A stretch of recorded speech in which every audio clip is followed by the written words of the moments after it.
Right now with capitalism, all of the gains in automation, it goes to the owner class. All you have to do is have everyone be an owner, and now suddenly any gain in automation is a gain for everybody. If you grow just one thing, it may not grow as well as if it grows with another thing. A good example of that is called the Three Sisters method of farming. There is definitely multi-apartment buildings or multi-families that do passive design. $100 million that they gave to Joe Rogan that they would kind of be out if they breach contract. Is that a bigger number, or is 2 billion a bigger number? I don't know, Zach. It's a tough one. I It's know, really hard. and maybe comparing numbers is not Jeremy's strong suit. Gotta go kill a Jenny. I still don't think you should kill her. I don't think it's a good idea. It's a ghost, dude. Welcome back, everybody, to Bread Theory. So tonight, I'm very excited to announce that we are starting a new book series. We're going to be covering A People's History of the United States of America by Howard Zinn. And joining me on this journey is going to be Trisha, and hopefully later on Nathan as well, too. He's running a little bit late tonight, but yeah, hoping he'll be on as well. How you doing tonight, Trisha? Pretty good. How about you? Not too bad, not too bad. Getting real excited for the growing season. I do landscaping in the summertime, so got just a little bit more freezing weather to get through before we can finally start planting stuff. So, yeah, exciting times. Yeah, a lot of friends are getting their stuff started indoors right now and getting their little seedlings going and stuff and ready to kick them out in the greenhouse. So Nice. I'm curious to see what all you guys produce this year. Yeah, I kind of miss absolutely. gardening. It's not Yeah? something I get to really do anymore, bouncing around in a motorhome. That's too bad. That's too But bad. You'll have to build some kind of rooftop greenhouse at some time. oh, that would be awesome. Wouldn't it? Oh, Hell yeah. all right. Well, I think we can probably just jump straight into it. Although I do want to shout out real quick, Left Signal Boost TV, which Bread Theory is a member of. It's a leftist creator collective, and we have about 13 members, I believe, we're up to now. And we all just post to the same page, our live streams, whatever material we have. We have authors, we have artists, we have live streamers, podcasters, you name it. And always looking for new members as well. So if you yourself are a creator or you know someone who is, send them our way. And yeah, it's just kind of our way to collectively push back against the Facebook algorithm that so favors the likes of Ben Shapiro and other right wing. Yeah. Yeah. It really does, because just even seeing how much it's grown since everybody has been coming in there in the last 5-6 months, it's Yeah. exploding, and it's awesome. It's bringing all of our viewerships together where people are going, oh hey, you're friends with this other person, I'm going to check out their show too. Absolutely. Beautiful. I know I've gained some pretty loyal viewers from the process myself. So yeah, it's been cool to see it all kind of taking shape and working together and stuff. So yeah, Oh, yeah. everyone should Love it. check that out. All right, so Howard Zinn's People's History of the United States. You know what? I should have put in a content warning from the beginning, because we are going to be getting into this chapter. There will be genocide. There will be virtually every terrible thing that you can do to a human being is going to be on display by the likes of Christopher Columbus and his men. Slavery. There's a lot of stuff in there. So if those are things that are sensitive to you as a viewer, then just be forewarned, it's going to get pretty heavy. But this is also very important history to really face. And Zinn is one of the few people that does that without flinching or looking away or, Right. sanitizing things, as pretty much every U.S. American history textbook does. Um, Exactly. so This this hasn't is been whitewashed. that's right. It's This is the real unvarnished truth. history, unaltered, unedited, not trying to make it look pretty to make it more palatable for the sensitive, of just being bluntly honest, and that's what people need. We all have been so lied to, especially going to public school and being taught these ideals of American exceptionalism that are utterly false. Absolutely. And that's what I've so been looking forward to starting this one, because he's just a refreshing dude when it comes to the way Oh that he yeah. thinks and addresses things. There's no holds barred, no bullshit. Not at And I all. respect Not at all. No one could accuse him of that. it. Right. That's for sure. All right. I'm gonna try and figure out how to.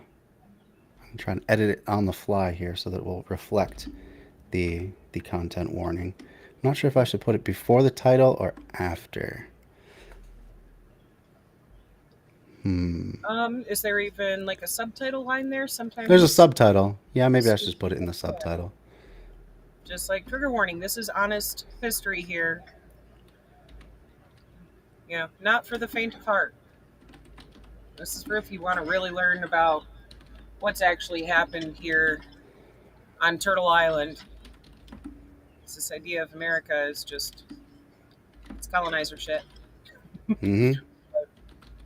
You know, he's definitely reaching back into history and going, wait a minute, people really need to know what actually has happened.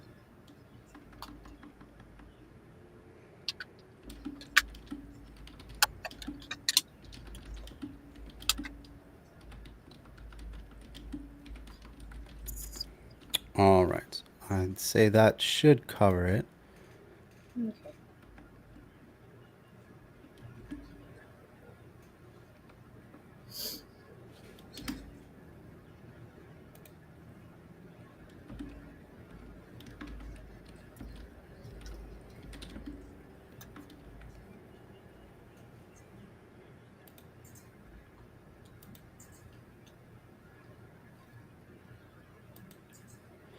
Okay. All right. Is this a book that you've read? I meant to ask you that earlier. Just Not as in you take a full. bite, sorry. Right, it's all good. Not in full. I've only read excerpts of it, and it was enough to grab my attention and really intrigue me. Oh. Like, hey, somebody's finally being honest about this shit. Absolutely. know? Yeah, I think I've read about half of it now, just through the audiobook. And I mean, it only gets more important as time goes on, as he goes through the chapters, as it gets closer to the present. But yeah, it's really interesting to see the themes that run through the whole thing, the whole experiment of colonialism and imperialism. Yeah. Oh, so Blat. Again, I'm sorry, I'm gonna butcher your name again, but it's Blatjig. I'm sorry, um, Vig or whatever. I can't. Blat. Thank you. Sorry. Uh, I'm trying my best. Anyway, you say that you've read an indigenous people's history of the United States. I'm not sure how close that is to this book, or if it's like a commentary on this or not. I'd have to look into it, but this one is pretty good, and you'll definitely get a perspective that is quite sympathetic to the native peoples, because for the most part they were facing a power that was so much beyond their capabilities in terms of just sheer horrors that it can unleash upon them if they didn't do whatever was commanded of them. And yeah, so this is good stuff. All right, I think we should start right into the book now then. Here we go. Chapter 1, Columbus, the Indians, and Human Progress. Arawak men and women, naked, tawny, and full of wonder, emerged from their villages onto the island's beaches and swam out to get a closer look at the strange big boat. When Columbus and his sailors came ashore, carrying swords, speaking oddly, the Arawaks ran to greet them, brought them food, water, gifts. He later wrote of this in his log. They brought us parrots and balls of cotton and spears and many other things which they exchanged for the glass beads and hawk's bells. They willingly traded everything they owned. They were well built, with good bodies and handsome features.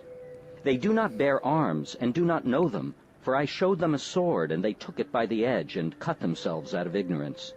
They have no iron. Their spears are made of cane. They would make fine servants. With 50 Oh, just the first paragraph in, and already.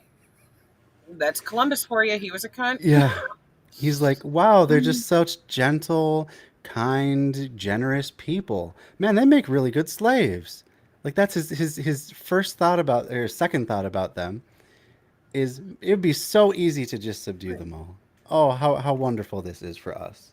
It just speaks volumes about the lack of him having, any decent character to him. You can see already just his ethics are non-existent. Absolutely. Yeah, he's almost certainly completely convinced that, Europeans are the master race. Oh, look at all our wonderful technology that proves it. And he probably believes that God is behind him. And so there's not really even any thought beyond that. It's just, of course, it would be like coming across an island of sentient dogs or something like that, where people would just be like, oh, these would make really good pets. That seems Right, to be how. Go ahead. No, that just seems to be how he views things. The son of a bitch probably thought he was, I don't know, doing them a favor. Like, oh, I'm we sure. we could let them in our houses to wait on us. I'm sure. I really hate Columbus. I hate that we even still have a Columbus Day that is, acknowledged as a national holiday, because it's like, wait a minute, this is a genocidal prick. Yeah, it's a travesty that we still have that holiday that's celebrated by anybody at all. Wow. I mean, And as we go into this chapter, you will see that there is not a single thing that Columbus does that ever redeems him in any way. He just gets more barbarous, more indifferent to the cruelty that he inflicts upon these people, and it's pretty remarkable in just how inhumane it is. That's one thing that surprises me about him even being celebrated at all by anybody, because even in his own time, okay, he committed such atrocities that he was dragged back to Europe in chains under arrest for basically, crimes against humanity. I don't know exactly what charges they would have listed it as at the time, but that pretty much encompasses it, because they were like, you're a monster. Yeah. Yeah, he was. He had zero conscience about it. It's hard to even really describe things in a way that grasps it. So I'm glad that we have Howard Zinn to try and guide us through this, because it just really is amazing, the scope of his cruelty and inhumanity. Mm-hmm. All right, continuing on. 50 men, we could subjugate them all and make them do whatever we want. These Arawaks of the Bahama Islands were much like Indians on the mainland, who were remarkable, European observers were to say again and again, for their hospitality, their belief in sharing. These traits did not stand out in the Europe of the Renaissance, dominated as it was by the religion of popes, the government of kings, the frenzy for money that marked Western civilization and its first messenger to the Americas, Christopher Columbus. Columbus wrote, "As soon as I arrived in the Indies on the first island which I found, I took some of the natives by force in order that they might learn and might give me information of whatever there is in these parts." Couldn't even just ask them first. He's just like, well, I mean, these guys are clearly evil. They're not going to tell me anything willingly. I better just take them by force and enslave them so that they tell me everything they know. He could have just asked nicely and been like, hey, if I hook you up with these other things, would you trade me in, labor as a guide? Would you be my guide through here and show me around, and I'll pay you with whatever goods we have that you want? Nope. Didn't cross his mind. Oh, so bad. He's so terrible. Because he was such an atrocious excuse for a waste of human flesh. Yep. does not deserve to be remembered. We should just. There actually is a Christopher Columbus statue at the state capitol in St. Paul here that recently was vandalized. It was like a couple years ago, I think, and they pushed it over. But I think they have just put it back up. Unfortunately, that was not a permanent removal, but See, once they pushed it over, they should have taken sledgehammers to it and smashed it all to bits. And yeah, I don't know, left a note like, if you replace this, we're gonna break it again. unfortunately, it's like a solid metal statue as well, so it's not even one that you can just like break apart. Um, I but yeah, mean, I'm sure there's some people who are welders who have, that's kind of what I was thinking Yeah, too. Lot just said the same thing. Welding torch. Someone got access to some smelting materials. Maybe they could just melt it down. Melt it down. Yeah. Maybe melt it down and put it into a cast to instead make a statue of an indigenous person who deserves to be honored. And yeah, yes, yes, not this person who did nothing but slaughter innocents. right. Make a monument to the slaughter of the Arawak people by Christopher Columbus. I think that would be a fitting way to transform it. Right? Honor those who deserve to be The honored. information that Columbus sure. wanted most was, where is the gold? He had persuaded the King and Queen of Spain to finance an expedition to the lands. The wealth he expected would be on the other side of the Atlantic, the Indies and Asia, gold and spices. For like other informed people of his time, he knew the world was round and he could sail west in order to get to the Far East. Spain was recently unified, one of the new modern nation-states like France, England, and Portugal. Its population, mostly poor peasants, worked for the nobility, who were 2% of the population and owned 95% of the land. Sounds familiar. Spain had tied itself to the Catholic Church, expelled all the Jews, driven out the Moors. Like other states of the modern world, Spain sought gold, which was becoming the new mark of wealth, more useful than land because it could buy anything. There was gold in Asia, it was thought, and certainly silks and spices. For Marco Polo and others had brought back marvelous things from their overland expeditions centuries before. Now that the Turks had conquered Constantinople and the eastern Mediterranean and controlled the land routes to Asia, a sea route was needed. Portuguese sailors were working their way around the southern tip of Africa. Spain decided to gamble on a long sail across an unknown ocean. In return for bringing back gold and spices, they promised Columbus 10% of the profits, governorship over newfound lands, and the fame that would go with a new title, Admiral of the Ocean Sea. He was a merchant's clerk from the Italian city of Genoa, part-time weaver, the son of a skilled weaver, and expert sailor. He set out with 3 sailing ships, the largest of which was the Santa Maria, perhaps 100 feet long, and 39 crew members. Columbus would never have made it to Asia, which was thousands of miles farther away than he had calculated, imagining a smaller world. He would have been doomed by that great expanse of sea, but he was lucky. 1/4 of the way there, he came upon an unknown, uncharted land that lay between Europe and Asia, the Americas. It was early October 1492, and 33 days since he and his crew had left the Canary Islands off the Atlantic coast of Africa. Now they saw branches and sticks floating in the water. They saw flocks of birds. These were signs of land. Then, on October 12th, a sailor called Rodrigo saw the early morning moon shining on white sands and cried out. It was an island in the Bahamas, the Caribbean Sea. The first man to sight land was supposed to get a yearly pension of 10,000 maravedis for life. But Rodrigo never got it. Columbus claimed he had seen a light the evening before. Scumfuck. Right? Couldn't even give him that. Couldn't even give him that one little win after. Yeah, he's a dick to even his own crew. Right. He needs to go back, find wherever the hell he picked up that audacity, and put it the fuck back. Right. Oh man, that's bad. Oh, goodness. If I could reach back through time and slap the fucking taste out of his mouth. That's right. Fine. Yeah, screw up his compass. Mm-hmm. Yep. Oh. he got the God. reward. So, approaching land, they were met by the Arawak Indians, who swam out to greet them. The Arawaks lived in village communes, had a developed agriculture of corn, yams, cassava. They could spin and weave, but they had no horses or work animals.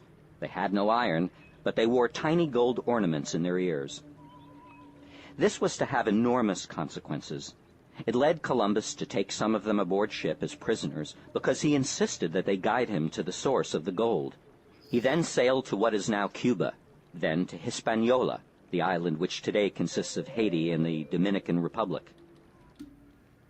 In fact, there is a monument there to where he landed on modern day Dominican Republic, and it's this gigantic lighthouse that towers above the local town. And well, the residents of the local area, they experience periodic blackouts all the time. It's just a normal occurrence to, never know when the power's going to stay on hour to hour. But somehow they make it so that that lighthouse is always shining. There's always enough capacity to keep that lighthouse going. That's just shameful.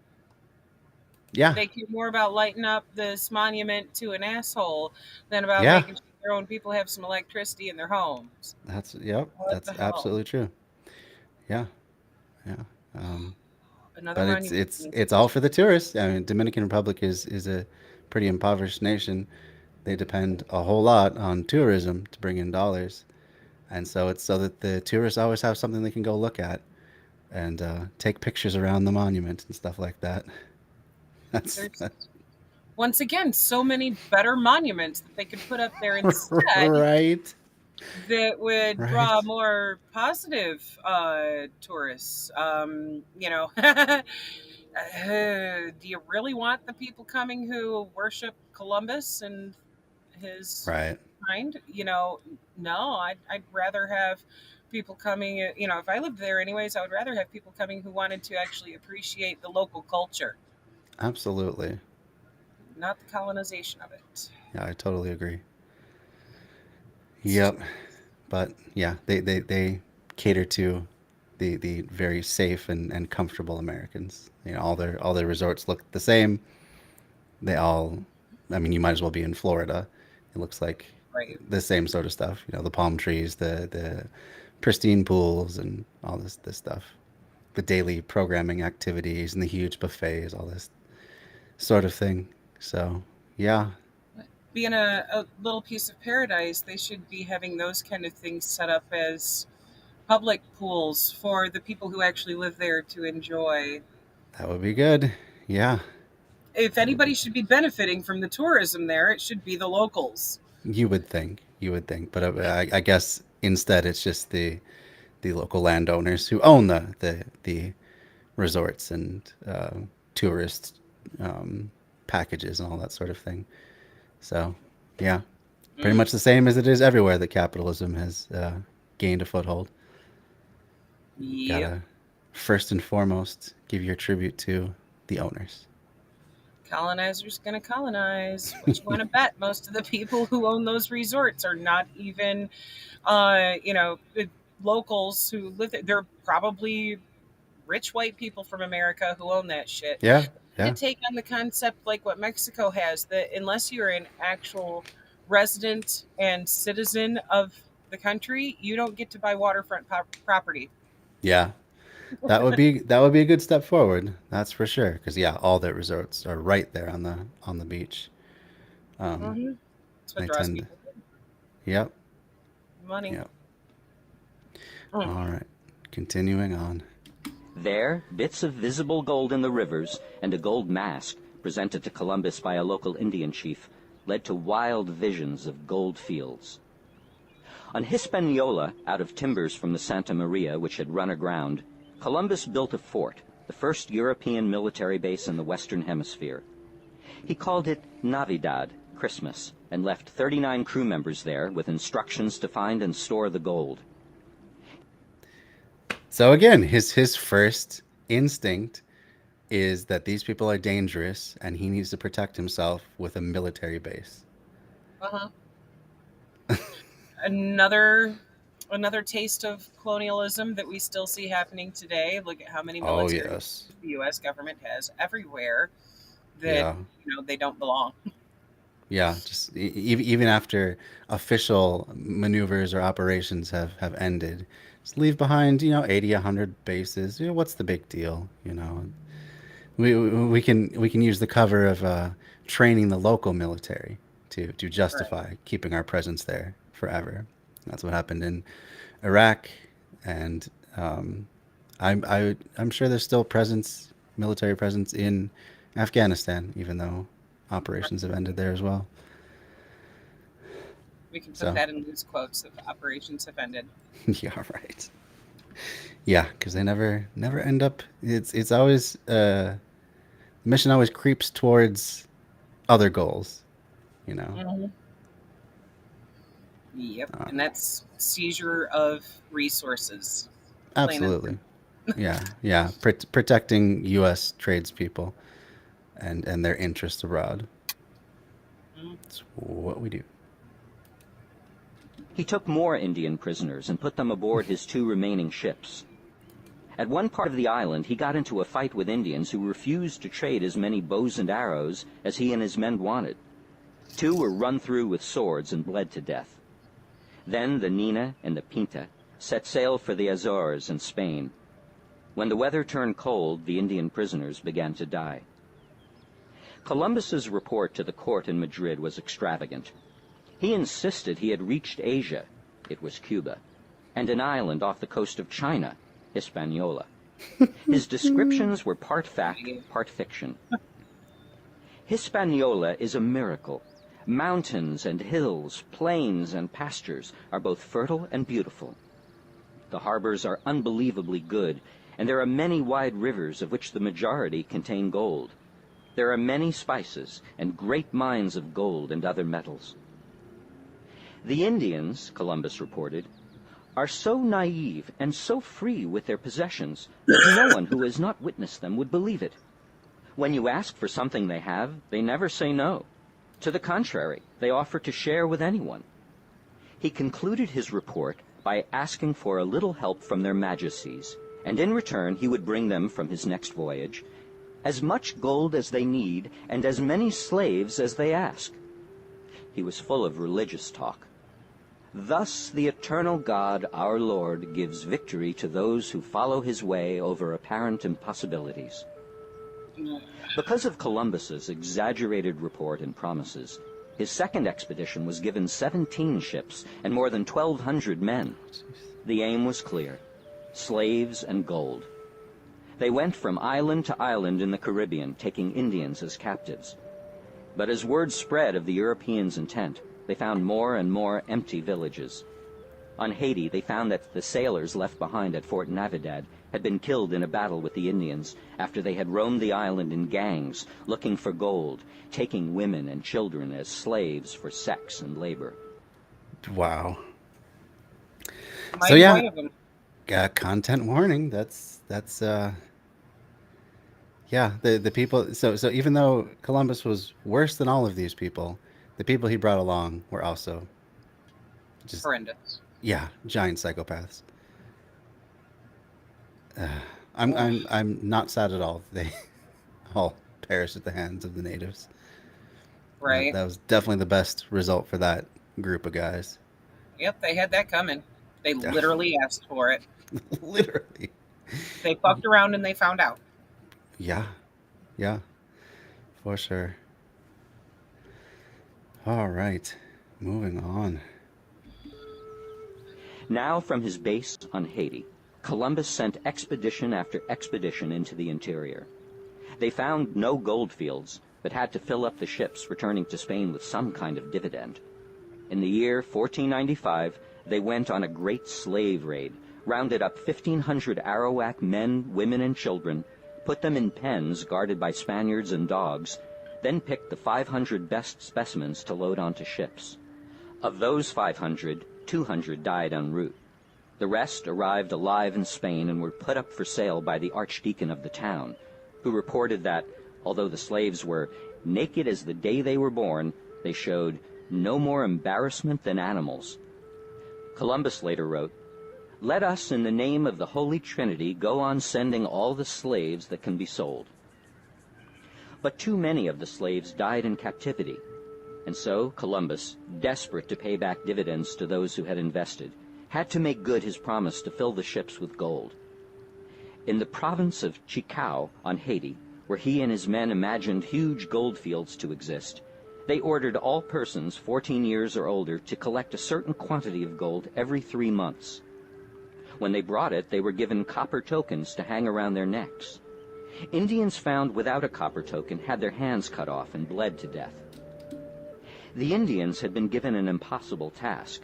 The only gold around was bits of dust garnered from the streams, so they fled, were hunted down with dogs, and were killed. Trying to put together an army of resistance, the Arawaks faced Spaniards who had armor, muskets, swords, horses. When the Spaniards took prisoners, they hanged them or burned them to death. Among the Arawaks, mass suicides began, with cassava poison. It gets worse and worse. As I said at the beginning, yeah, it's just forcing them to do impossible things and killing them when they don't. And just without mercy or restraint or even looking at the reality of the situation that maybe you overpromised how much gold was there or overestimated it. Right? It's like you can't make people produce gold that isn't there to be found.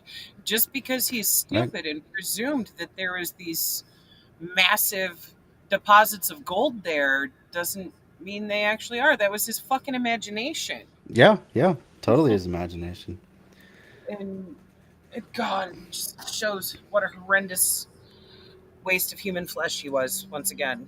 Well, and pushing entire societies to the point of suicide because they cannot imagine getting beyond these tormentors who are coming and slaughtering them by the hundreds or thousands for little reason or no reason. Better to die by their own hand than by that of the Spaniards. But it's just when your society gets to that point where you've come to that conclusion, that has to be one of the most tragic things to behold imaginable. Right? Like, what else do you do when there's nowhere left to flee? Because these guys are taking over entire islands. Yeah. Fuck. Yeah. What do you do? How do you face against that? Yeah. Yeah. Well, poisoning yourself would at least be a more peaceful way to go than by the sword. Right. Yep. Yeah. That's true. But I mean, at the same time that they had bows and arrows, they said it's. I don't know if they, they probably couldn't penetrate armor, but it's not as though they had, I'm sure, full plate armor, every one of them, and certainly their horses would have been vulnerable. It's too bad that they couldn't figure out a way to fight back effectively. Right. Be able to ambush, something. Yeah, or ambush them and take their own weapons and use them against them. But yeah, I guess once a society doesn't have hope anymore, there's nothing that can really bring it back, save some outside force that sweeps in and saves them. But all right, moving on. Were killed to save them from the Spaniards. In 2 years, through murder, mutilation, or suicide, half of the 250,000 Indians on Haiti were dead. When it became clear that there was no gold left, the Indians were taken as slave labor on huge estates known later as encomiendas. They were worked at a ferocious pace and died by the thousands. By the year 1515, there were perhaps 50,000 Indians left. By 1550, there were 500. Jeez. A report of the year 1650 shows none of the original Arawaks or their descendants left on the island. The chief source, and on many matters the only source, of information about what happened on the islands after Columbus came, is Bartolomé de las Casas, who as a young priest participated in the conquest of Cuba. For a time he owned a plantation on which Indian slaves worked, but he gave that up and became a vehement critic of Spanish cruelty. Las Casas transcribed Columbus's journal and in his 50s began a multi-volume History of the Indies. In it he describes the Indians. They are agile, he says, and can swim long distances, especially the women. They are not completely peaceful because they do battle from time to time with other tribes, but their casualties seem small, and they fight when they are individually moved to do so because of some grievance, not on the orders of captains or kings. Women in Indian society were treated so well as to startle the Spaniards. Las Casas describes sex relations. Marriage laws are non-existent. Men and women alike choose their mates and leave them as they please, without offense, jealousy, or anger. They multiply in great abundance. Pregnant women work to the last minute and give birth almost painlessly.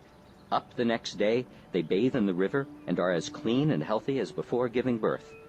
If they tire of their men, they give themselves abortions with herbs that force stillbirths, covering their shameful parts with leaves or cotton cloth. Although on the whole, Indian men and women look upon total nakedness with as much casualness as we look upon a man's head or at his hands. The Indians, Las Casas says, have no religion, at least no temples. They live in large communal bell-shaped buildings, housing up to 600 people at one time, made of very strong wood and roofed with palm leaves. They prize bird feathers of various colors, beads made of fish bones, and green and white stones with which they adorn their ears and lips. But they put no value on gold and other precious things. They lack all manner of commerce, neither buying nor selling, and rely exclusively on their natural environment for maintenance. They are extremely generous with their possessions, and by the same token, covet the possessions of their friends and expect the same degree of liberality.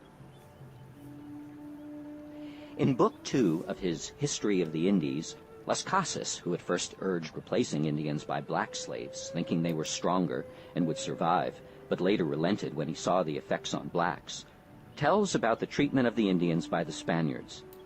It is a unique account and deserves to be quoted at length. Endless testimonies prove the mild and pacific temperament of the natives.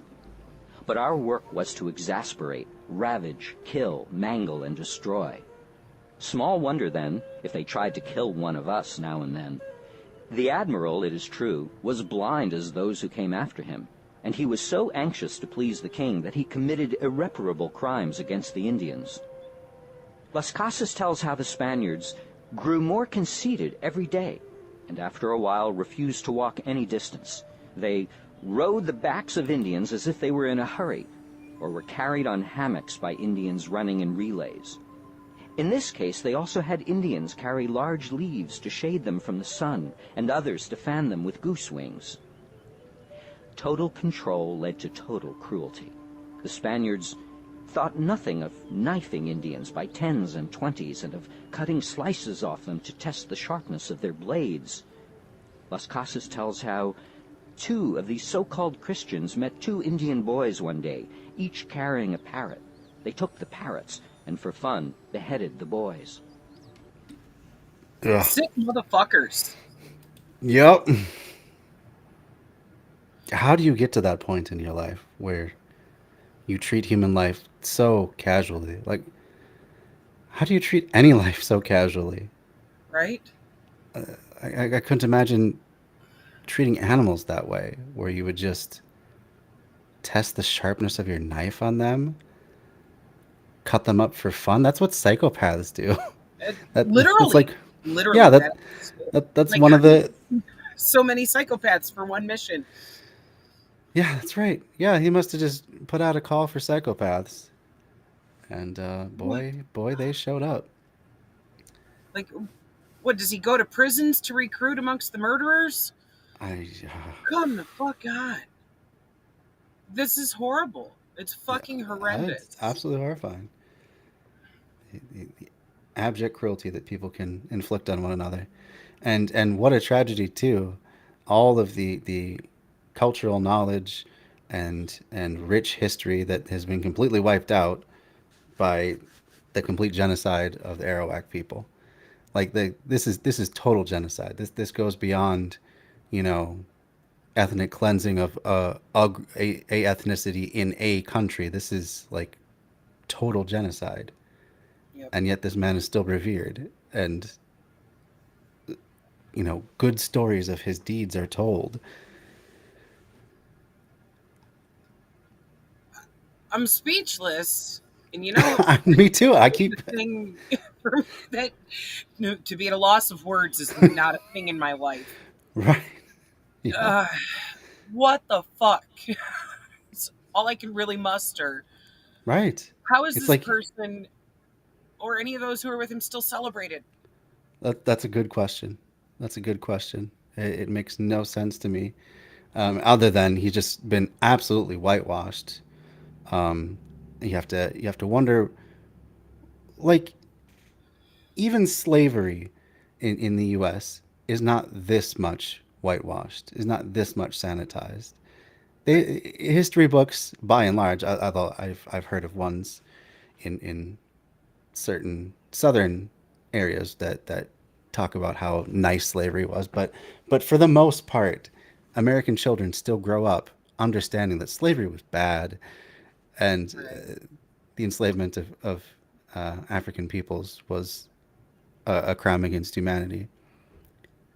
But they're still taught that this But there's piece of still, shit is but yeah, it's this is so far beyond that. What Columbus has done, this goes beyond just mere enslavement. Even this is absolute genocide, and treating people as waste to be disposed of as you will. right. Is thinking yourself some sort of deity that can just choose life and death for everyone that you survey. Right. So why do we go so far to sanitize all of that? Like to the point where you never would have heard any of it. I don't think that in school I even learned of the Arawak genocide in any degree that he ever did anything bad. I remember learning things like, uh, the Arawak Indians, they didn't understand trade like the Europeans did. So they would freely give their women and their possessions, but they expected them back.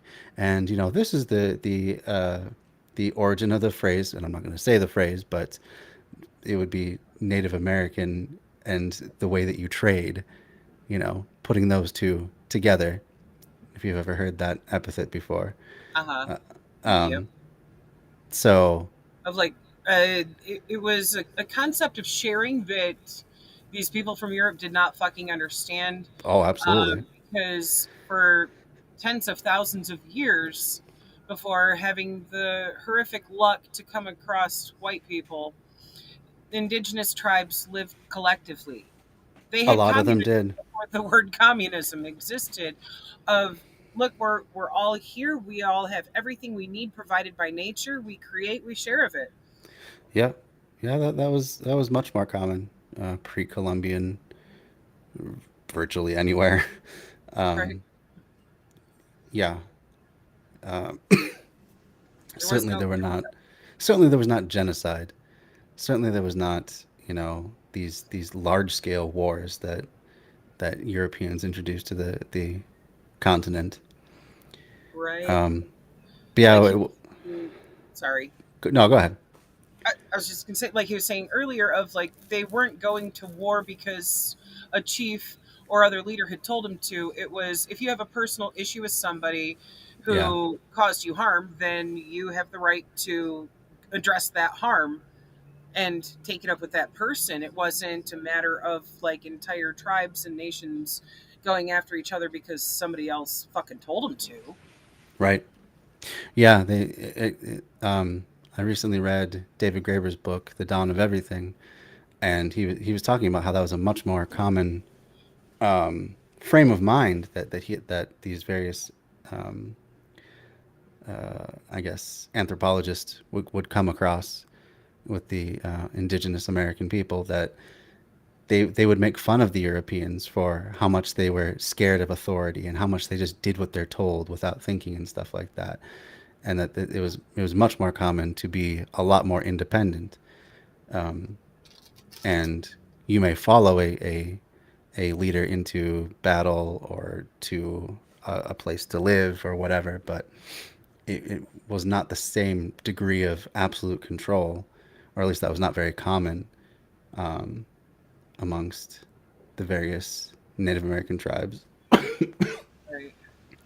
Um, It yeah, was more a matter of like if there was war to be called to, it was for accountability for a harm done, not yeah, oh we want to take your resources and your land oh yeah, because it was pretty migratory, at least on the mainland. As hmm far as following the weather and the herds.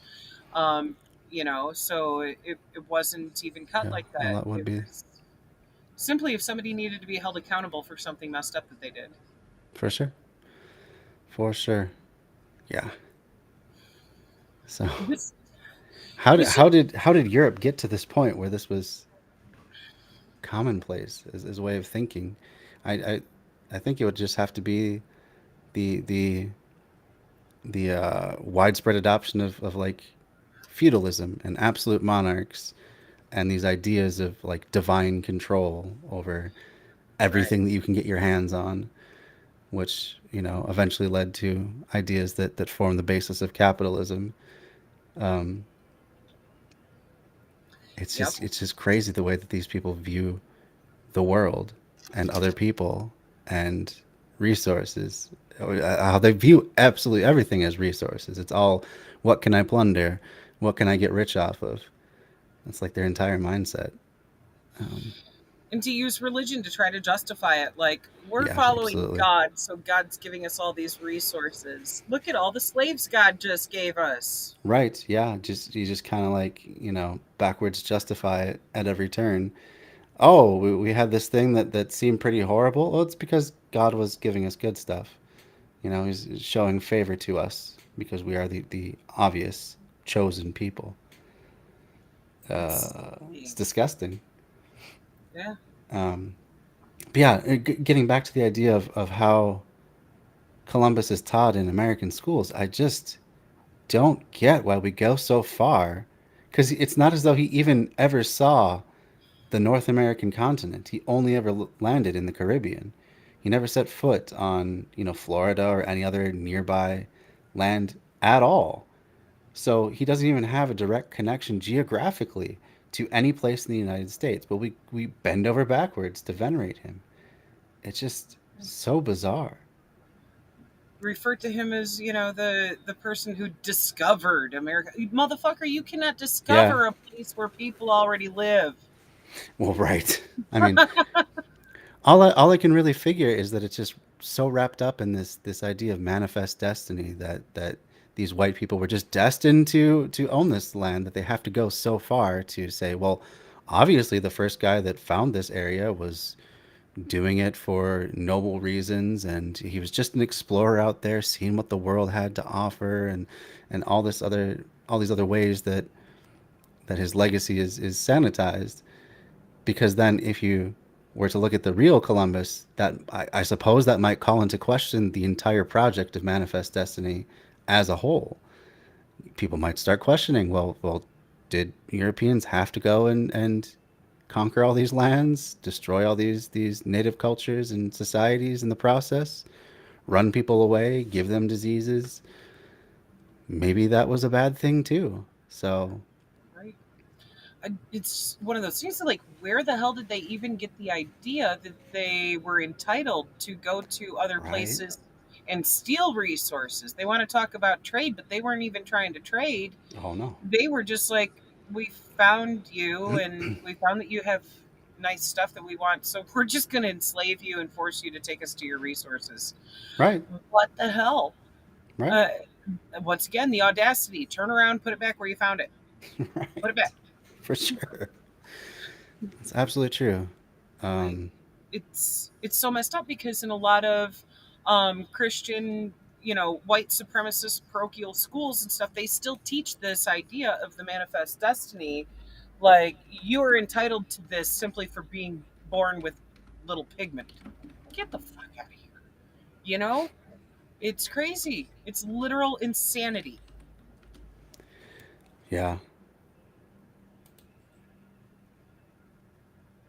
Let's You're see. looking something up, ain't you? I was looking something up. I was just wondering if Spain ever apologized or made any sort of demonstration. Probably Uh, not. it looks like no, because just in 2019, Mexico was calling for Spain to apologize for Hernan Cortez, another absolutely brutal man who I don't Yeah. think we're gonna get too much into in this book, but um, and yeah, so Yeah, he was stubborn. I don't think anyone is even calling for them to apologize for that. It seems like they haven't. Nope. And he did similar type shit, pretty much annihilated the populations of the Inca and the Maya. Oh God, he was another monster of history. Cortez is one of the worst people to ever live. Uh-huh. And yeah, agreed, Blot. The money France made Haiti pay back for their own freedom should be returned to them as well. Like, they are still stuck in that shit of being expected to pay France to leave Haiti. Yeah, just oh, so backwards. Uh-huh. Like, no, if anything, France should be paying Haiti back, not the other way around. Um, Right? and it's a similar case that we see in a Payback for lot of slavery. countries that Well, are still colonized. There's yeah. parts of Africa that are still in similar situations of having to pay European countries to get their colonizers to leave. Well, I think we're going to end up getting into it in this book, but uh, there were reparations paid after the Civil War. They just weren't, by and large, to black people. They were to the former slave owners who Mm-hmm. lost. They said it was because they lost their property that they were deserving of reparations. Their property being people, of course. So messed up. Like, It's no, so no, messed up. you don't But you don't pay the slavers. How about you pay the slaves? right. Um, what the hell? There's something so just utterly fucked about the entire frame of mind there. Once again, goes back to that false sense of entitlement and audacity. Like, ah, ah. I mean, it's kind of like how a lot of the plantation owners that were run out of Cuba in their revolution came here and they still cry about, oh, I lost my grandpappy's farm. And it's like, you mean plantation and slaves? You are no longer allowed to own people. I don't feel bad for you. Mm-hmm. Yeah, not You at all. Not know? at all. It's the same thing as all those. Um, yeah, I mean, this happens time and time again when you see like land reform happen in certain countries, and wealthy capitalist owners end up losing a portion of their holdings. You know, yeah, then they go immigrate to another country and complain about how, oh, it's so terrible over there. They took my land, they took my family's land, even though, it's not as though they were themselves working the land. They just owned it and got a bunch of property rights along with it. So yeah, we see that time and time again throughout history, and that tends to be the people that are most uh, like first in line against various leftist governments, like Cuba, or um, even like the people in oh, the name is escaping me right now, Taiwan. Yeah. That Taiwan was formed by a bunch of former capitalists getting together against the the uh, the takeover of the Chinese Communist Party, and saying, "Oh, we're going to draw this line in the sand, and you're not going to invade this part." So that's how Taiwan was formed.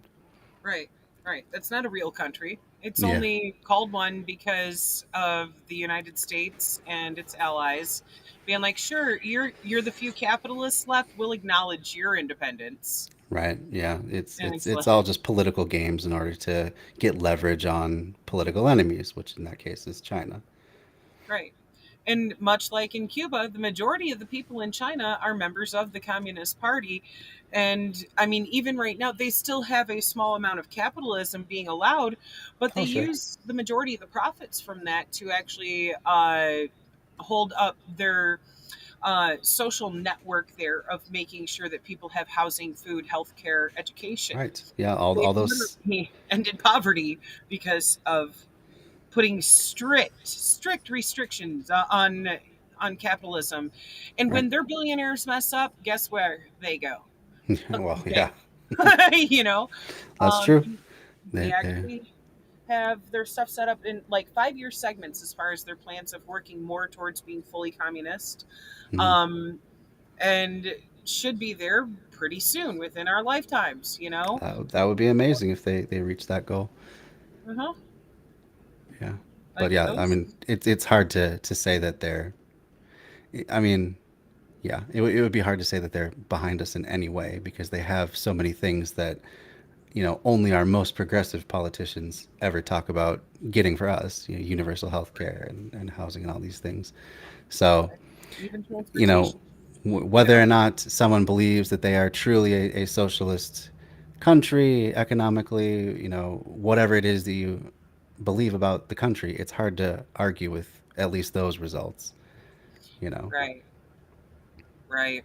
Like you're not confined there. There's, even things of like everybody has access to go ride bullet trains to get from here to there. They're not still, using old tech that's running on coal like we are here. They have Yeah, magnetic rails. And it's like there's so many things that we could improve in our right. infrastructure. China is light years ahead of us Oh, in I everything.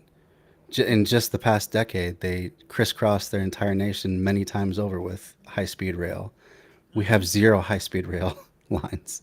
Right. So in that basic human need of access to transportation, they're way ahead. Hmm. Um, yeah, And expanding it to build a magnetic rail yep. that Oh, they've is had that going for yeah, to rebuild the Silk Road going yeah. through the Middle East and into Europe, or actually I should say West Asia, because the only thing it's Middle East to is in reference to Great Right. Britain, Well, because don't you know the whole world is got to be described in its yeah. adjacency to fucking England. Right. West Asia, they're building their light rails through West Asia to actually Hmm. upgrade the Silk Road to modern day tech. That's right. Yeah. Yeah. Yeah. It's funny how the only reason Europe gets to be its own continent, even though it's not in any way surrounded by water, is because they're the ones that made the maps and said, "Oh, we got to separate ourselves from the uh, swarthy hordes from the east and that sort of thing." So yeah, geographically, there's really no such thing as Europe. It's Right. just part of the greater Asian continent. It is just a small speck in comparison to the Well, that rest. too. Yeah. It's like, oh fuck, how is this considered its own continent? I feel ya. Yeah. Not at all. But yeah. All right. Back into learning about the horrible, horrible things that Columbus and his men did. Fucking atrocious. The Indians' attempts to defend themselves failed, and when they ran off into the hills, they were found and killed.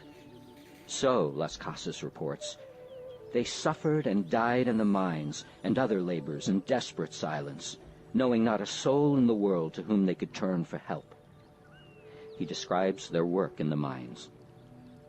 Mountains are stripped from top to bottom and bottom to top 1,000 times. They dig, split rocks, move stones, and carry dirt on their backs to wash it in the rivers, while those who wash gold stay in the water all the time with their backs bent so constantly it breaks them.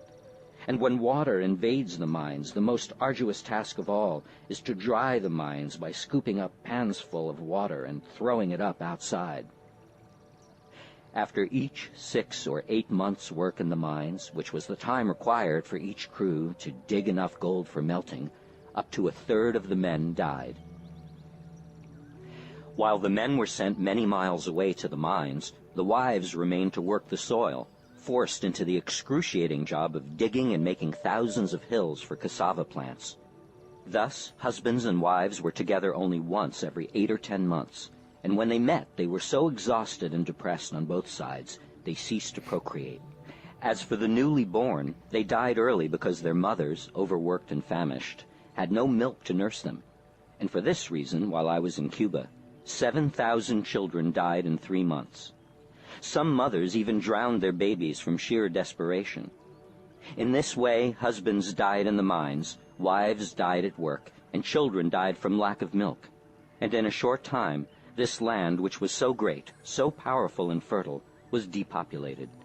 My eyes have seen these acts so foreign to human nature, and now I tremble as I write. When he arrived on Hispaniola in 1508, Las Casas says, there were 60,000 people living on this island, including the Indians, so that from 1494 to 1508, over 3 million people had perished from war, slavery, and the mines. Who in future generations will believe this? I myself, writing it as a knowledgeable eyewitness, can hardly believe it. Thus began the history, 500 years ago, of the European invasion of the Indian settlements in the Americas. That beginning, when you read Las Casas, even if his figures are exaggerations, were there 3 million Indians to begin with, as he says, or less than 1 million, as some historians have calculated, or 8 million, as others now believe, is conquest, slavery, death. When we read the history books given to children in the United States, it all starts with heroic adventure. There is no bloodshed, and Columbus Day is a celebration. Past the elementary and high schools, there are only occasional hints of something else. Samuel Eliot Morison, the Harvard historian, was the most distinguished writer on Columbus, the author of a multi-volume biography, and was himself a sailor who retraced Columbus's route across the Atlantic. In his popular book, Christopher Columbus, Mariner, written in 1954, he tells about the enslavement and the killing. The cruel policy initiated by Columbus and pursued by his successors resulted in complete genocide. That is on one page, buried halfway into the telling of a grand romance. In the book's last paragraph, Morison sums up his view of Columbus. He had his faults and his defects, but they were largely the defects of the qualities that made him great. His indomitable will, his superb faith in God and in his own mission as the Christ-bearer to lands beyond the seas, his stubborn persistence despite neglect, poverty, and discouragement. But there was no flaw, no dark side to the most outstanding and essential of all his qualities, his seamanship. He was just on his knees, deep-throating Columbus. Yeah, right? What the hell? Just one little footnote. Oh, and by the way, he did a genocide. Right, Like, but it's okay. His other wow. qualities make up for it. No, the fuck they Yeah. don't. He could sail, and no one ever told him no. That makes the qualities of a good leader. Someone who doesn't listen to anyone and slaughters at will in the pursuit of treasure and fame. He was a pirate. And Yeah, pretty much. Think about that. 12 years. 12 fucking years is all it took for them to annihilate a population of millions. 12 fucking years. It's like he was writing. It's virtually impossible to imagine that level of carnage and just destruction of human life. It's horrendous. It is. It is. And I do also want to mention Alyosha. Thank you very much for the 10 bits. Appreciate you coming in. Sorry, this is a pretty heavy stream, but this is important stuff to get through. Right. That's the trigger warning, to just be emotionally prepared for how fucked up this really is. Right. This is the stuff we should have been taught in school. Oh, absolutely. Because if we were, we would have been going, wait a damn minute, this is not somebody to celebrate. Right. I guess my one hope out of all of this is that if the truth can be actually finally brought to Americans, by and large, about Columbus, and if in fact it is because of this manifest destiny myth that Columbus has been so sanitized and whitewashed, because otherwise it would unravel the entire thing, that maybe if enough people actually realize the truth and hear the truth of it, that myth will start to unravel and stop holding sway over Americans. Yeah, I mean, it lives on today in concepts like American exceptionalism, as though we're just inherently better than the rest of the world Ugh, and deserving of any spoils we get from the many wars that we've waged everywhere that we've gone. right. It's so fucking horrible, and you see so many people just like waving their little flag, like, "Yeah, go America, we kick ass," and it's like, no, this shit is atrocious, absolutely fucking atrocious, and nobody has the right to go around doing this shit to other people. Right? Nobody. Right? Yeah. So yeah, that's why we learn the awful truth in order to hopefully have enough people to steer in a different direction. Right. Undo this idea of American exceptionalism that's been a lie from day one. Yeah. Yeah, an idea that is inherently tied up with white supremacy, even though at the time of Columbus there was not even the concept of whiteness. But you can definitely see the roots of it here. Right. This Just is where it started growing. yeah, Yeah.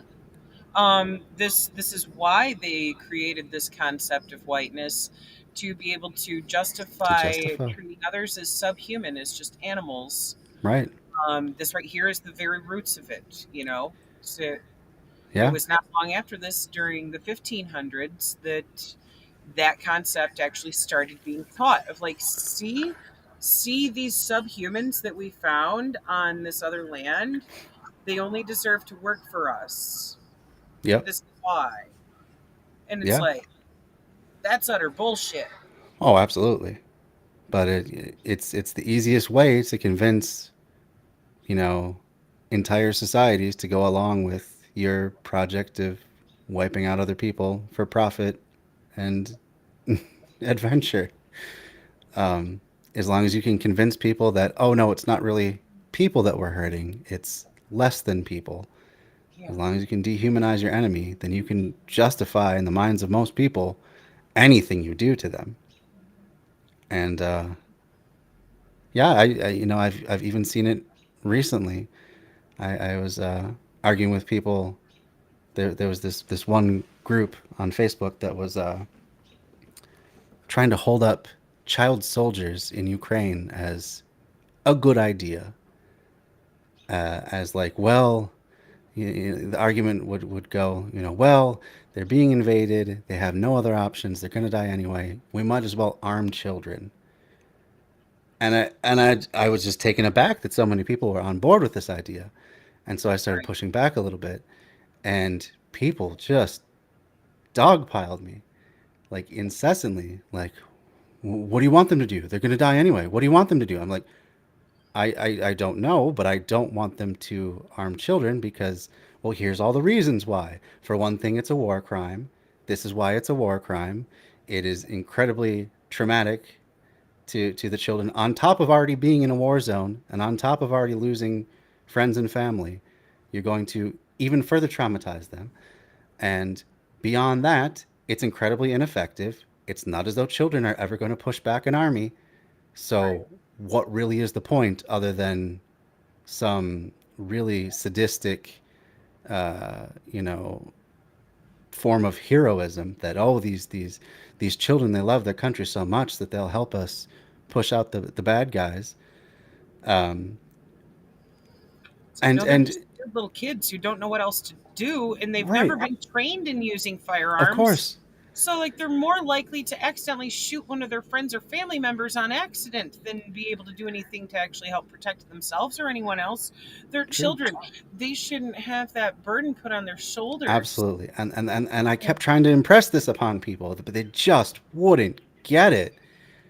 Uh, and I remember seeing all that, and honestly, after reading through everything you had said, like, I really couldn't add anything to it. I'm like, Zach's got this shit online right here. Like, all I could really do to support was go through and like and love your comments. Like, yeah, this people yeah, fucking listen, right, because you were so clear and concise, and they didn't want to right. get it. But They they had these don't know, they ideas didn't. out there. All that they had bought into the entire, you know, imperialist idea that everything that Ukraine does is valorous. And it's like I was saying, once you're convinced that the other side is completely inhuman, there's nothing you can do to them that is not justified. You can do whatever you want, and the people will find it justified because, well, obviously they're demons. Demons don't deserve any sort of consideration. We can cross any threshold, we can break any taboo. It doesn't matter as long as it's in service of killing more demons. And I was trying to make it clear through the entire thing that it's not as though I was on the side of the Russian military either. I don't like imperialism wherever it's coming from. I don't like capitalism wherever it's coming from. And in that particular conflict, it is two capitalist nations warring mostly over resources, but using all sorts of justifications for why they're doing what they're doing. Um, And a lot of that is even driven by their white supremacist ideology too, because yeah, even like the final straw of why Russia even stepped in is because they were like, fucking enough, you've been mass murdering the people of the Donbas region yeah, for 8 years now since they declared their independence from you, because they wanted nothing to do with your Nazi coup. Okay, Crimea was able to avoid all of that because when Maidan happened and the US and NATO countries funded this Nazi coup and literally handpicked which Nazis to put in power in Ukraine. yeah. We Crimea definitely not immediately alone. was like, yeah, nope, voted over 90% of the people voted yes, let's rejoin Russia so that they could avoid all of that. The people of Lugansk and Donetsk, they voted to simply be independent and not be under Ukrainian rule. And ever since, the Right. Ukrainian government has been slaughtering them off. And it's all because they are ethnic Russian, ethnic Jewish, and ethnic Romani. Yep. Yeah. There's a lot of complications there, and myself personally, I don't really buy Russia's use of that as a cover story for invasion. It seems to me that more than anything, they're there for resources and control of that region and pushing a barrier between Moscow and NATO. So I don't tend to buy the cover story, even though there's a lot of complications, as you said, and there's a lot of people there that did not want to be part of Ukraine anymore. I personally don't think that's a justification for invasion, but I can see how others would. From what I've seen on the ground of people who live in the Donbas region, Mhm. they're at least thankful that somebody finally stepped in to stop the Well, that could be. Ukrainian government from massacring them. That And could be. whether or not Putin is even the slightest bit altruistic about that is really irrelevant. Yes, a lot of it does come down to control of the area to be able to put a pipeline through. The Nord Stream pipeline was supposed to actually go around Ukraine Yeah. and directly from Russia to Europe because they supply so much natural gas Right. to like Germany, for example. Right. And Ukraine had a big problem with that because it was cutting them out of being middlemen able to Right. profit from that. And so, yeah, a lot of this just comes down to resources, like you were saying. Sure. It's just horrendous that it's come to this point where it's like you can't even respect these people's desire to be independent, and you're gonna constantly shell this entire region and be destroying apartments where families live, destroying schools where little kids are just attending class, and make it Yeah. illegal for them to even speak Russian. I mean, how petty can you be? Yeah. um There's a lot of really terrible stuff going on, and I don't want to just both sides of it, but in terms of imperial powers and the highest levels of government, they both are committing some pretty horrendous war yeah, crimes. yeah, So absolutely. It's horrendous, that this this is the state of the world. right. I mean, and Putin sucks. For fuck's sake, Putin Absolutely. at the wall. Okay, he's a homophobic, just piece of shit. Yeah. He's committed absolute atrocities in Russia. There's no denying that. He's an Right. imperialist. He is one of their oligarchs. He has become wealthy as hell from using his position for private gain. Hmm. So, like, when people go, "Oh, you're standing up for the people of the Donbas region. You must love Putin." No, I hate Putin. I hate him, but I hate that these neo-Nazis that took over control in Ukraine are slaughtering ethnic Russian, ethnic Jewish, and ethnic Romani people simply for Right. not wanting to be party to their shit. And that's the thing. Anytime you defend actual people, like just civilians caught in the crossfire, automatically you're assumed to just be the biggest simp in the world for the other side. And that's Right. absolutely not the case. Like you can just care about the people and say Right. all these powerful people can just all go to hell because they're not, none of them are making the world better.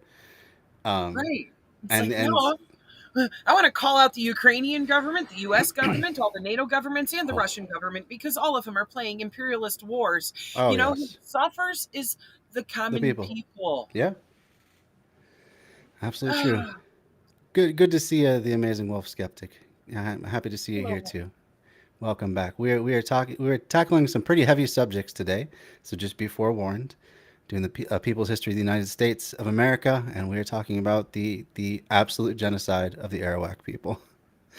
Uh, I yeah. your comment. Thank you. It was a nickname a friend gave me for the capacity to keep my zen amongst so much shit that makes me want to scream, "Motherfucker!" Yeah, I hear you. And man, through this chapter, I've wanted to scream that plenty of times already. Uh-huh. Sorry, All right. this now needs like a warning of this is not even PG-13 No, because this that this heavy it has stuff. to my Yeah. mouth. Yeah. Well, Like not if just the subject matter, but my fucking mouth. right. Because it's not like a sailor. But right, if they ever made like a true to life movie of these events, an R rating would not even come close to doing it. It wouldn't. It would have to be like NC-17. Exactly. It is just that bad. We got about half an hour left before I need to sign off. So I think maybe we should see if we can get halfway through for tonight. I think that's my goal, is to get halfway through the chapter. Okay. We got about 12 minutes to do that. Can lie outright about the past, or one can omit facts which might lead to unacceptable conclusions. Morrison does neither. He refuses to lie about Columbus. He does not omit the story of mass murder. Indeed, he describes it with the harshest word one can use, genocide. No other word for But he it. does something else. He mentions the truth quickly and goes on to other things more important to him. Outright lying or quiet omission takes the risk of discovery, which, when made, might arouse the reader to rebel against the writer. To state the facts, however, and then to bury them in a mass of other information, is to say to the reader with a certain infectious calm, yes, mass murder took place, but it's not that important. It should weigh very little in our final judgments. It should affect very little what we do in the world. It is not that the historian can avoid emphasis of some facts and not of others. This is as natural to him as to the mapmaker, who, in order to produce a usable drawing for practical purposes, must first flatten and distort the shape of the earth, then choose out of the bewildering mass of geographic information those things needed for the purpose of this or that particular map. My argument cannot be against selection, simplification, emphasis, which are inevitable for both cartographers and historians. But the mapmaker's distortion is a technical necessity for a common purpose shared by all people who need maps. The historian's distortion is more than technical. It is ideological. It is released into a world of contending interests, where any chosen emphasis supports, whether the historian means to or not, some kind of interest, whether economic or political or racial or national or sexual. Furthermore, this ideological interest is not openly expressed in the way a mapmaker's technical interest is obvious. This is a Mercator projection for long-range navigation. For short-range, you'd better use a different projection. No, it is presented as if all readers of history had a common interest, which historians serve to the best of their ability. This is not intentional deception. The historian has been trained in a society in which education and knowledge are put forward as technical problems of excellence, and not as tools for contending social classes, races, nations. To emphasize the heroism of Columbus and his successors as navigators and discoverers, and to de-emphasize their genocide, is not a technical necessity, but an ideological choice. It serves unwittingly to justify what was done. My point is not that we must, in telling history, accuse, judge, condemn Columbus in absentia. It's too late for that. It would be a useless scholarly exercise in morality. But the easy acceptance of atrocities as a deplorable but necessary price to pay for progress, Hiroshima and Vietnam to save Western civilization, Kronstadt and Hungary to save socialism, nuclear proliferation to save us all, that is still with us.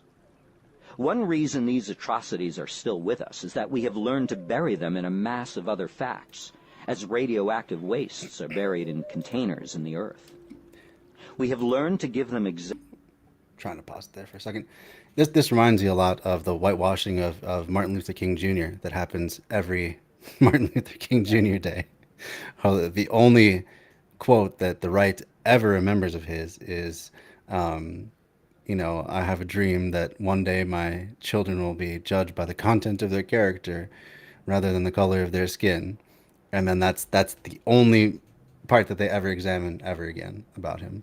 They don't look at his movement towards socialism at the end of his life. They don't look at his talk against the Vietnam War. They don't look at all the violence that happened at his rallies. Not that he would necessarily, invoke that violence, but still, his rallies were not entirely peaceful. He blocked entire bridges, just as Black Lives Matter has done in recent years. He broke the law in many ways, or in many cases it was entirely unjust laws, but still, by doing things like sit-ins, that breaks the law by ignoring curfews or, laws against assembly. These are breaking the law too. So, but all they remember is, we should all be colorblind. Basically, that's the only thing they take away from that. Not, And that's not even an appropriate takeaway from what he of was course. trying to teach either, because colorblind means to try to pretend like you don't see that we have differences. You should be just acknowledging and appreciating the differences and celebrating those and learning about each other's cultures and things like that. This idea of colorblindness is just as racist as any of the other shit. But they also want to try to deny where he moved away from total pacifism to sometimes you have to use violence to protect yourself from violence. A lot of people are unaware that he himself started carrying a gun to protect his life because there were so Oh, many yeah. attempts made on his life. You Yeah. know? He had a lot of weapons in wherever he would stay. Yeah. And he took protection from various gangs at the time. I believe the Black Panthers being one of them. But yeah, he he recognized the reality of his day, and even that "I have a dream" speech was not to say that right now we all need to stop talking and looking at race. It was I hope that someday in the far future we can get past all of these arbitrary differences and treat each other with respect and dignity that every human is deserving of. Yeah. Not just bury our heads in the sand every time someone says I'm being mistreated because of my race. Right. That. So, so yeah, it's amazing people's ability to just sanitize history and only and do exactly what Zin is talking about. Just pick and choose the parts that make your particular narrative look the best, and then just kind of quickly gloss over the rest of the stuff. They do the same thing with slavery. Slavery was pretty bad. Maybe we'll read a book about Harriet Tubman and how she freed the slaves, though, and never a book about the actual atrocities that were committed under slavery, or any any of the laws that went along with upholding slavery. Or maybe we'll mention one or two, but then we'll say, oh, but don't worry, kids, we're going to get to the part where they overturn those laws later on. Right. It's like, if anything, you should be learning about the truth of it so you have a full understanding. I remember, I forget if I was like in junior high or in high school, but I did have one history teacher that wasn't about the whitewashing bullshit and was like, no, you need to actually learn what really was happening here. And we actually had to get permission slips signed by our parents to be able to watch Roots. To watch Roots even. Yeah. Oh, which was on like national television. network TV. Yeah. Yeah. And Wow. it's like, yeah, it's definitely showing the atrocities that a lot of people suffered through. But, should we have needed a permission slip to learn what real history is? Whose parents has the right has to even say, like, no, I don't want my kid to learn some real history here. I'd rather they just only know the whitewashed version. Right. Right. Not doing anybody any favors.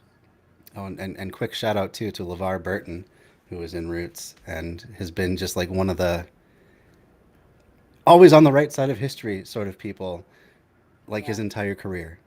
He's just Yeah. like a spotless, sparkling, justly, well-deserved reputation of just being a really good person who just loves people and wants them to learn and see the truth of the world. Right. Like, I've always loved him. I enjoyed his show so much as a kid, and it's partly, accredited to him that I've always been so into books. You know, Right. I of think a like, lot of people of our generation, that's the case as well. He mhm, definitely instilled a love of reading in me. I still listen to his podcasts once in a while. He does a podcast called LeVar Burton Reads, where he mostly reads science fiction type stuff, but he could read anything. He could read the phone book, and I wouldn't care. He right. always makes it exciting and interesting. So, yeah, He's awesome. he's pretty cool. All right. Well, let's finish off these last few minutes of this half of the audiobook. Exactly the same proportion of attention that teachers and writers often give them in the most respectable of classrooms and textbooks.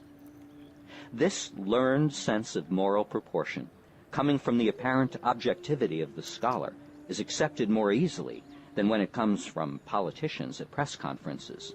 It is therefore more deadly.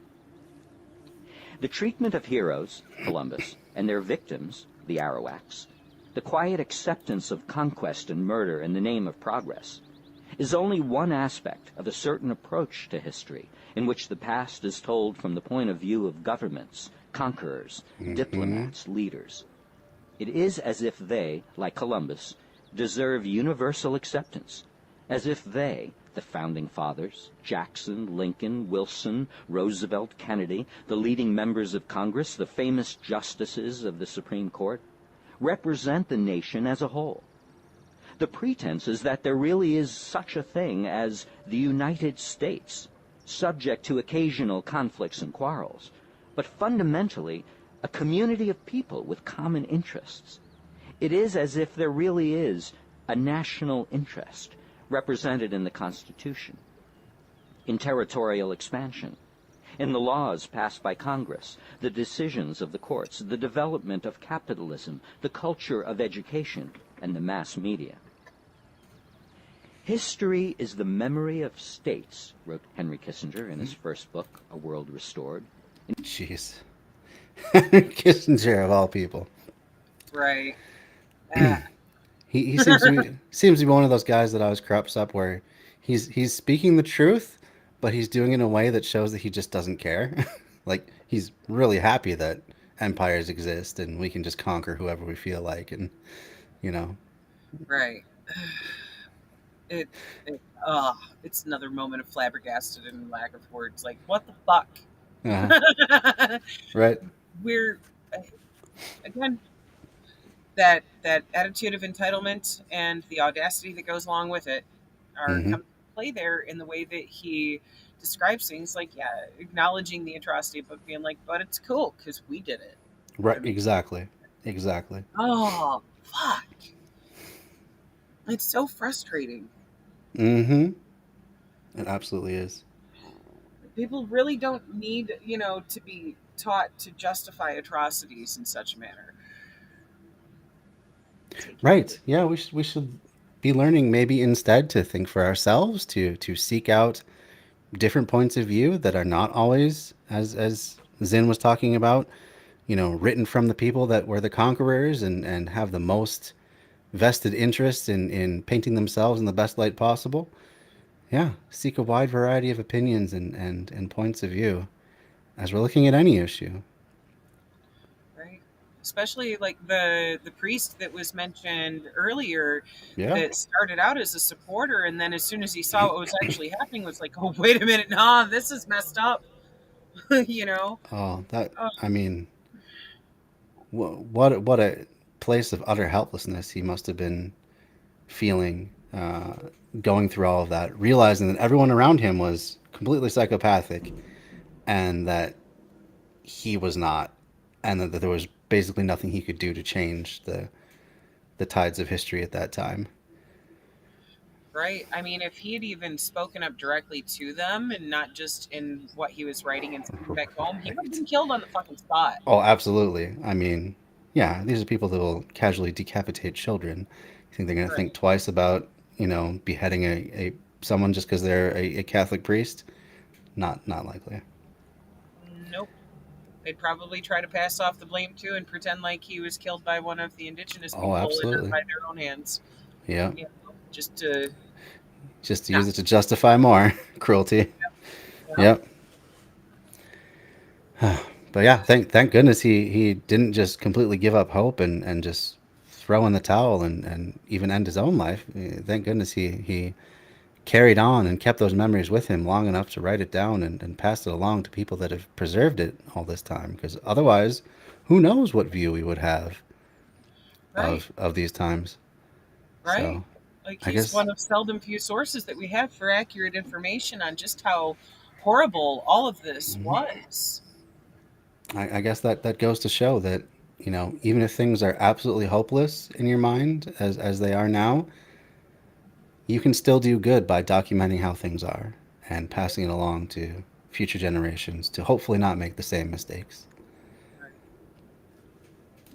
All right, almost done with this chapter half. In which he proceeded to tell the history of 19th century Europe from the viewpoint of the leaders of Austria and England, ignoring the millions who suffered from these statesmen's policies. From his standpoint, the peace that Europe had before the French Revolution was restored by the diplomacy of a few national leaders. But for factory workers in England, farmers in France, colored people in Asia and Africa, women and children everywhere except in the upper classes, it was a world of conquest, violence, hunger, exploitation, a world not restored, but disintegrated. My viewpoint in telling the history of the United States is different. That we must not accept the memory of states as our own. Nations are not communities and never have been. The history of any country, presented as the history of a family, conceals fierce conflicts of interest, sometimes exploding, most often repressed, between conquerors and conquered, masters and slaves, capitalists and workers, dominators and dominated in race and sex. And in such a world of conflict, a world of victims and executioners, it is the job of thinking people, as Albert Camus suggested, not to be on the side of the executioners.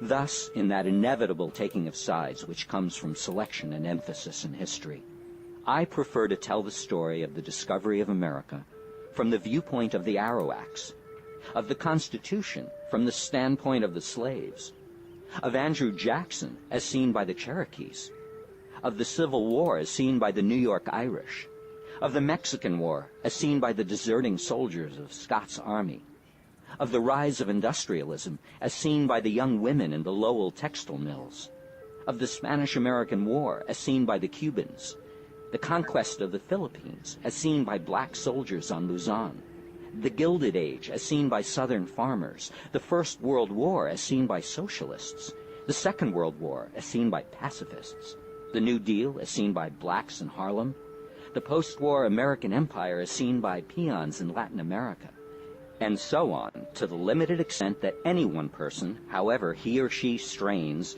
can see history from the standpoint of others. My point is not to grieve for the victims and denounce the executioners. Those tears, that anger, cast into the past, deplete our moral energy for the present. And the lines are not always clear. In the long run, the oppressor is also a victim. In the short run, and so far human history has consisted only of short runs, the victims themselves, desperate and tainted with the culture that oppresses them, turn on other victims. Still, Understanding the complexities, this book will be skeptical of governments and their attempts through politics and culture to ensnare ordinary people in a giant web of nationhood pretending to a common interest.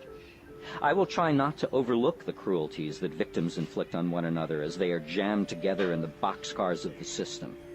I don't want to romanticize them. But I do remember, in rough paraphrase, a statement I once read. The cry of the poor is not always just, but if you don't listen to it, you will never know what justice is. Right. I think that's a good place to leave it for tonight.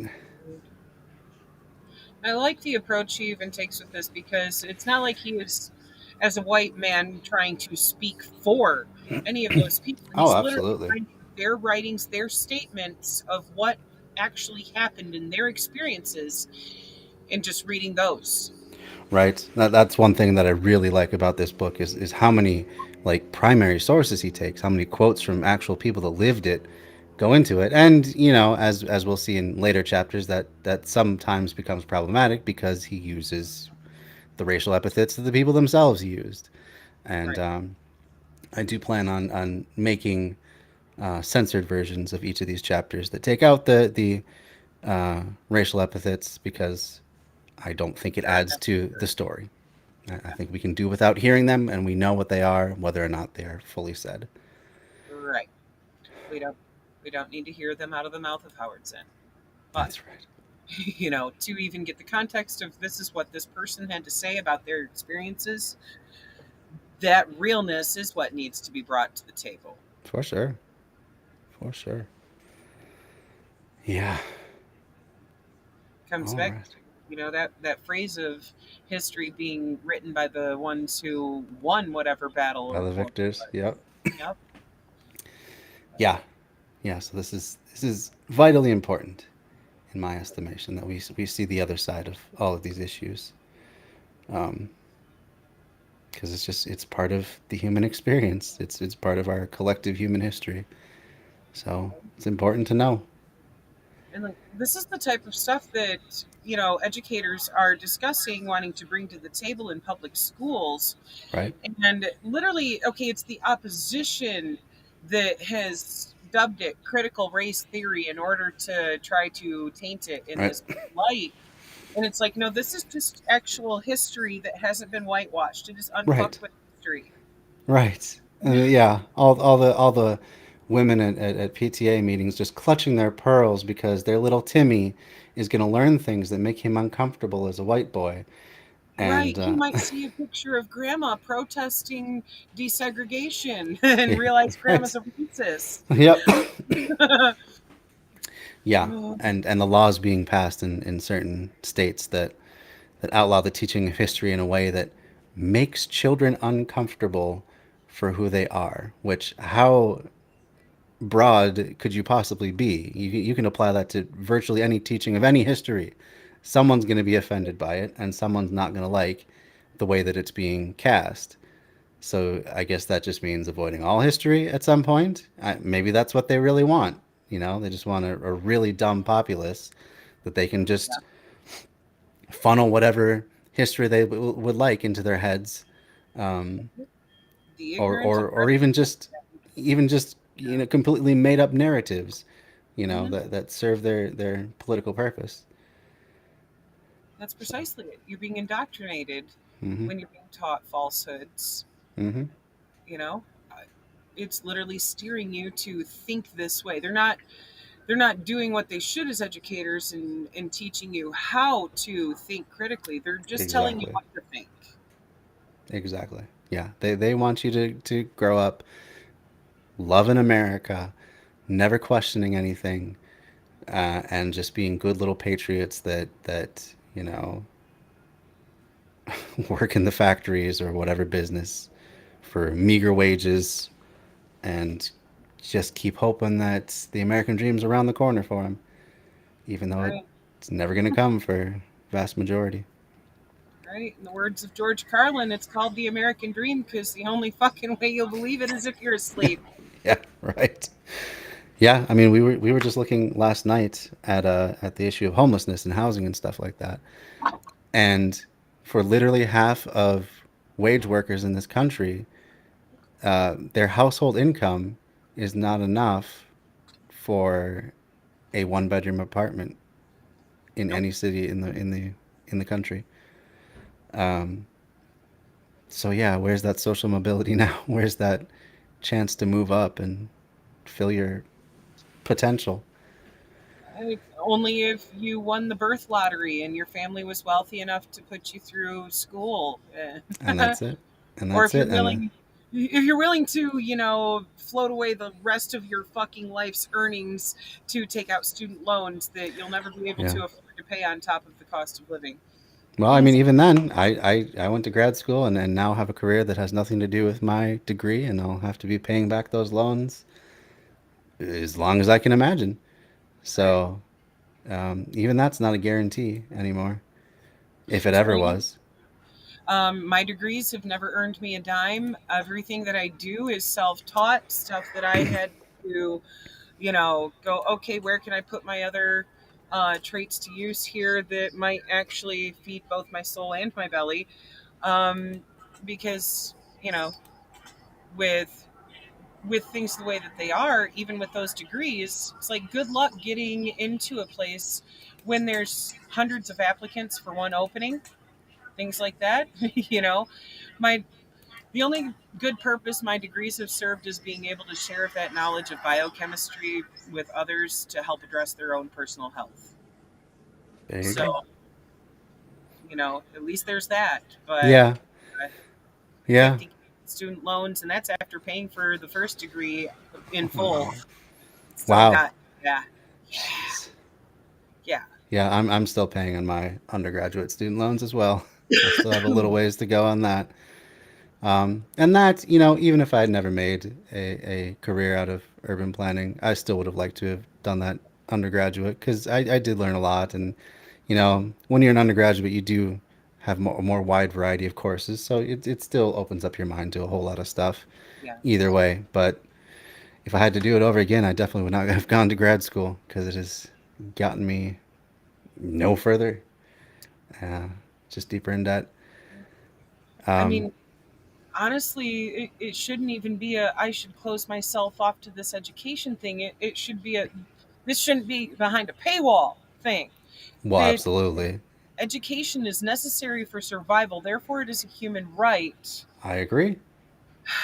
Wholeheartedly agree. And Biden could wipe out all of student debt with the stroke of a pen, but he chooses not to because he Well, wants us all to be in debt peonage because that's just another way that we can be controlled. yep, that.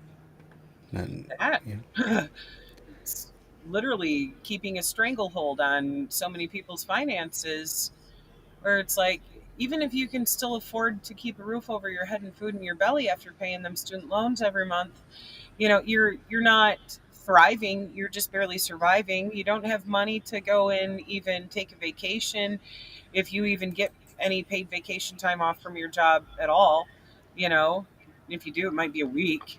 We literally have less financial mobility and accessibility than people did in feudal ages.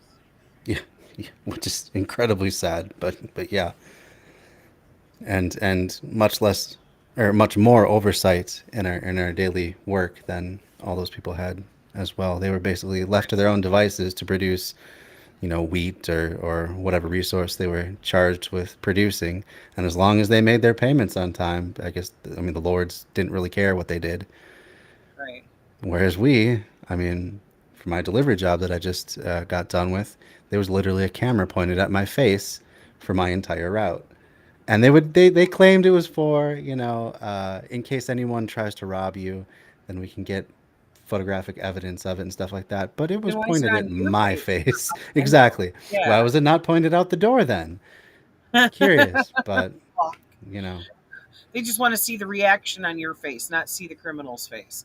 What? yeah, exactly. Yeah, they want to make sure that I'm not collaborating with them. Is basically what it comes down to, and then be able to ding me on any sort of infraction as they so choose. Oh, you forgot to put your seatbelt on that one time. Well, you better straighten up or you're not going to have a job anymore. Right. stuff It's like that. ridiculous. Big Brother shit, man. It makes me think of Absolutely. 1984. Oh yeah, No, I one of hated these it. But days, we should do a book series on 1984. that'd be fun. That would definitely be fun. I'm pretty sure there's an audiobook version on YouTube out there somewhere. So yeah, we should Sweet. try and find that sometime. That'd be Hell yeah. fun because I haven't read that since high school, and I'm sure I'll have a much different perspective on it now than I did Right? back then. Because basically all I got from it back then was, oh, socialism bad, and then also pretty much any authoritarian system, all bad and all stuff that you don't even have to think about to really consider as viable options and stuff like that. So yeah, Orwell has a lot of problems. Mm-hmm. I've heard his farewell to or homage to Catalonia was not bad, about his time during the Spanish Civil War, but yeah, a lot of his stuff that he's most well known for has been entirely co-opted for the purpose of propping up capitalism and its ideals. Yep. So yeah, Yep. And yeah, so many people don't realize like this was literally describing a dystopian society that here's some red flags to watch for so you don't go there. right. Right over most people's heads. Oh, So, absolutely. Yeah. So that yeah, would be nice to dig into that now, having, that roughly would be 20 more years worth of life right. experience having read Right. it. Some greater wisdom and perspective to look at it and really pull it apart. Like, Absolutely. holy shit. Sweet dude Absolutely. in a Big Brother society. My God, you can't go anywhere without a camera pointed at you. True. True enough.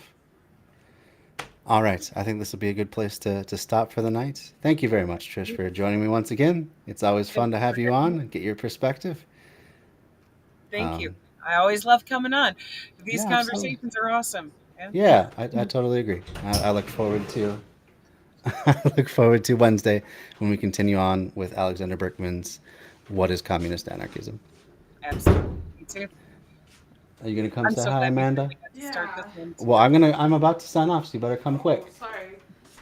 It's not Bye. feeling good, so I have to take some rest. That's fine. Hey guys. How's it going?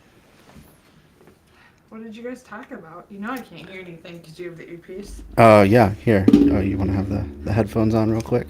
He always has all the power. It's because he's a white man. He's got to keep me in place. Wow.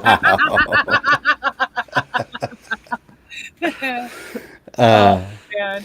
We learned about the absolute genocide of the Arawak people by Christopher Columbus and his men.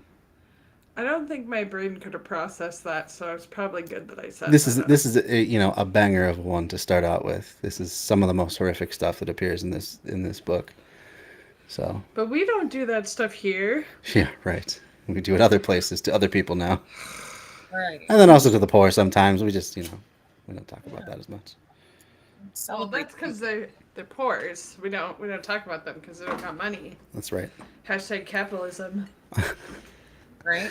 Only part of a person if you don't have money. That's Yeah. right. But you could buy your way up. Absolutely. If you Yeah. really care, you'd try harder. Right.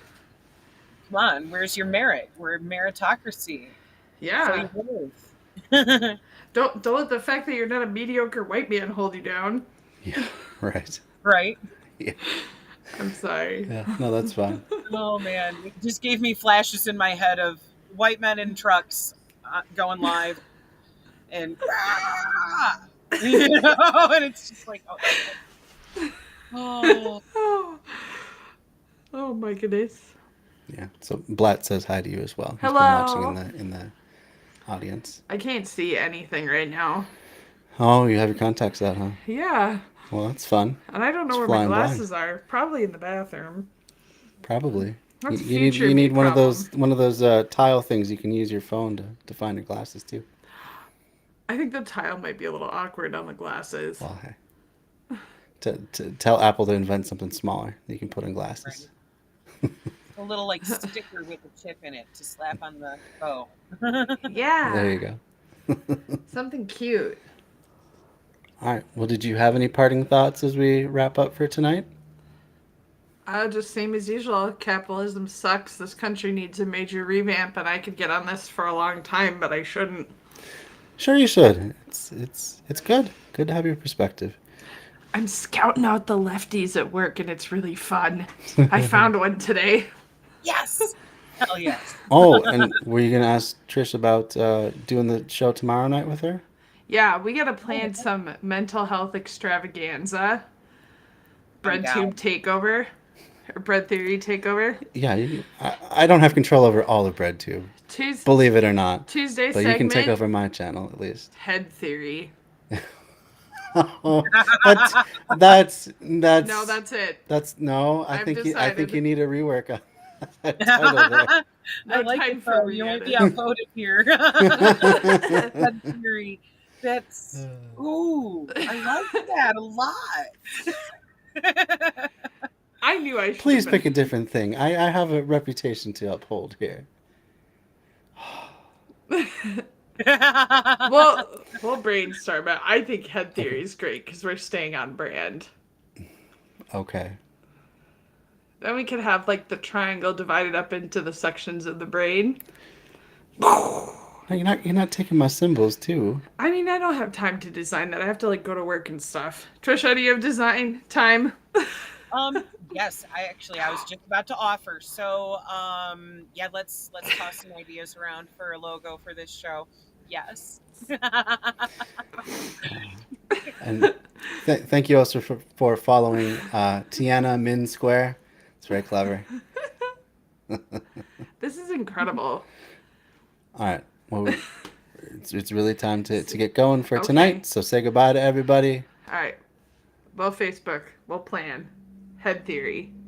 Tuesdays. Hell yes. Let's All talk right. about that. I'm so pumped. I'm gonna get off here before I get in trouble. Right on. Well, I'm glad you popped in. All right. All right. So thank you again, Trish, for joining me. Perhaps having you'll be on tomorrow night with Amanda, and if not, we will see you Wednesday for more Alexander Berkman. Absolutely, I'm down for both. Hell yeah. Have a great night. We are gonna raid tonight. For those of you who are on the Twitch, we're gonna raid into another member of Left Signal Boost TV, and that is the Mind of a Skeptical Leftist. They're streaming right as we speak, so hold on and join with me as we raid into them. Yeah, they cover some really in-depth stuff. They're very smart guys. Hell yeah. I gotta check them out. Definitely. All right. See you guys later on. Have a good night. Good night. And we will start the raid. I can't see. Yes, I know you can't see. I gotta start the raid though. 1 second. Head theory. My God. You guys are going for a comrade crossover.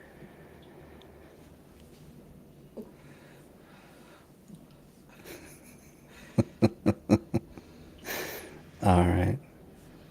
Here goes the raid. And I need to